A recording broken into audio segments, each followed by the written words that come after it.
Good morning student. आज हम start करते हैं पार्ट 4 कंजूस चंदूलाल। ठीक है। कंजूस तो नहीं होना चाहिए। कंजूस का क्या अर्थ होता है आपको पता है? मतलब जहाँ काम की चीज़ रहती है वहाँ भी लोग खर्च नहीं करते, अपने हाथ तंग कर लेते हैं, उसे बोलते हैं कंजूस।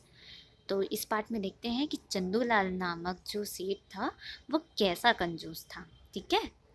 एक सेठ थे चंदूलाल। वे बड़े कंजूस थे और हर समय करोड़पति बनने के सपने देखा करते थे। कभी किसी भिखारी या संत फकीर को फूटी कौड़ी भी ना देते थे। किसी भिखारी या संत फकीर के आने पर वे उसका अपमान करते और भगा देते थे। सेठ चंदूलाल की पत्नी का नाम था निर्मला देवी। वह एक धर्मपरायण और दयालु स्त्री थी।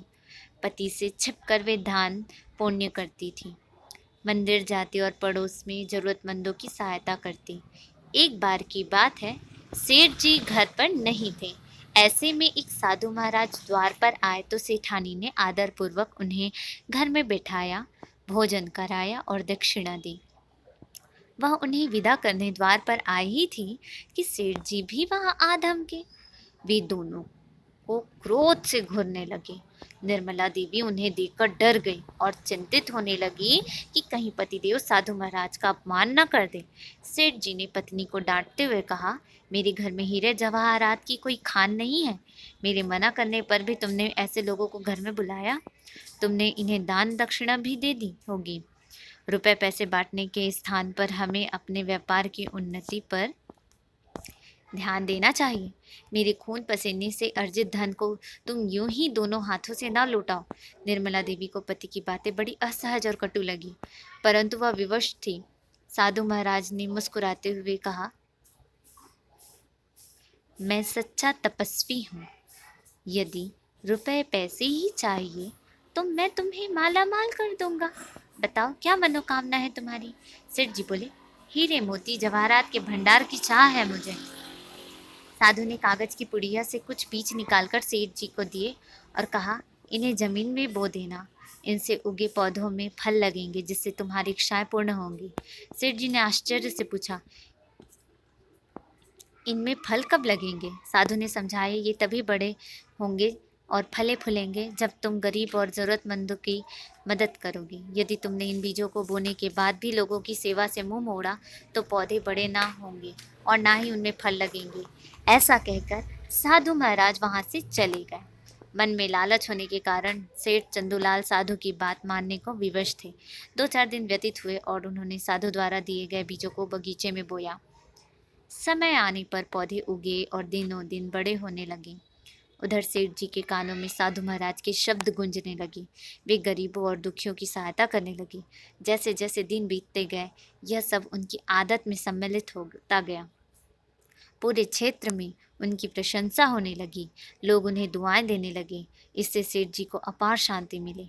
लोग सेठ जी को आदर सम्मान देने लगे। धीरे धीरे वे पौधे बड़े होने लगे और जब तक उनमें फल लगते तब तक सेठ जी साधु की बातों की गहराई को समझ चुके थे। मतलब जो साधु ने उन्हें बीज दिया था उसमें कोई हीरे जवाहरात की खान नहीं थी। बस उनको शांति प्रदान करने के लिए, उनकी बात समझाने के लिए यह एक तरीका था। और जब सेठ जी उस बात को समझ गए तब वे फल क्या हुए, बड़े हुए और उन्हें मन की शांति भी मिली। और उनको जब पता चला कि वे कैसे सबका अपमान क्या करते थे, उन्हें दुख भी हुआ है।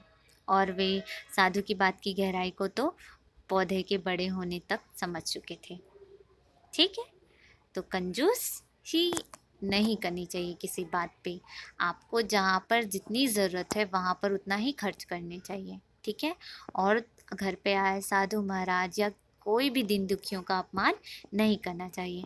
आपको जितना बन पड़ता है दूसरों की सहायता करनी चाहिए। इससे मन में अपार शांति मिलती है। ठीक। अब शब्दार्थ कर लेते हैं। अपमान का बेइज्जती, धर्मपरायण का धर्म पर चलने वाली, दयालु का दया करने वाली, उन्नति का तरक्की, अर्जित का प्राप्त हुई, असहज का असहनीय, कटु का बुरी, विवश का मजबूर, प्रशंसा का तारीफ, अपार का बहुत अधिक। चलिए अब प्रश्नों के उत्तर करते हैं। पाठ अच्छे से पढ़ेंगे तो प्रश्नों के उत्तर भी आप अच्छे से कर सकते हैं।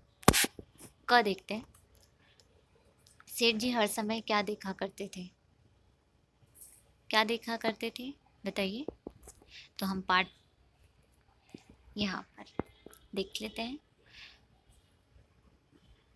हर समय करोड़पति बनने के सपने देखा करते थे। देखिए, हर समय करोड़पति बनने के सपने देखा करते थे। जब आप पाठ अच्छे से पढ़ लेंगे तो आपको प्रश्नों के उत्तर भी खोजने में कोई दिक्कत नहीं होगी। देखिए, हमने खोजा ना, वैसे ही।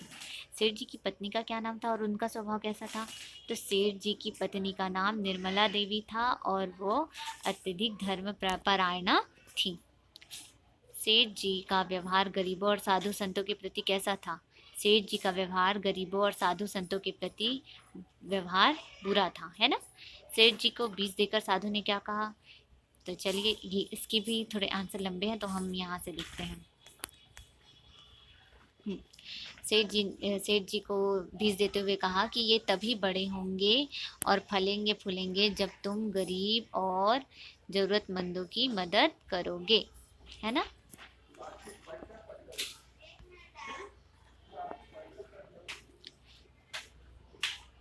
अंत में सेठ जी ने अपने जीवन में कैसा अनुभव किया? अंत में सेठ जी ने अपने जीवन में शांति अनुभव किया। ठीक है। अब प्रश्न नंबर 2, उचित शब्द चुनकर खाली स्थान भरिए।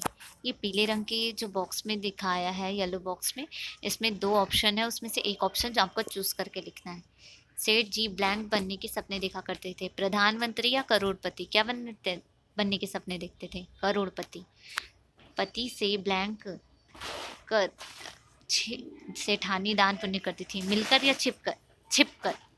सेठ जी का नाम क्या था? चंदूलाल। सेठ जी की पत्नी का नाम क्या था? निर्मला देवी।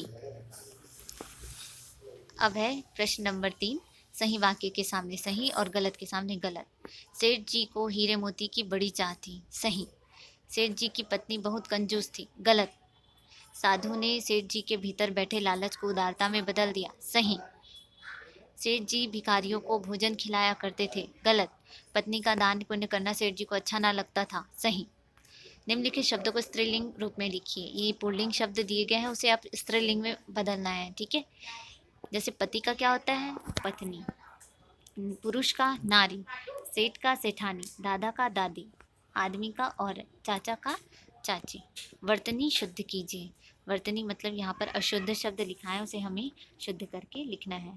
तो देखिए, कटु का क्या होता है? बड़ू की मात्रा छोटू की मात्रा में बदल जाती है। पुड़िया, पुड़िया बड़ी की मात्रा है तो देखिए छोटी की मात्रा लग गई, है ना। कंजूस देखिए कैसे लिखते हैं, ऐसे, है ना।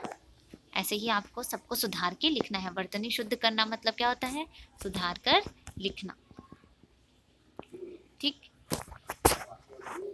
इसके साथ ही ये पाठ हमारा खत्म होता है। आई होप सो आपको समझ में आया होगा, है ना।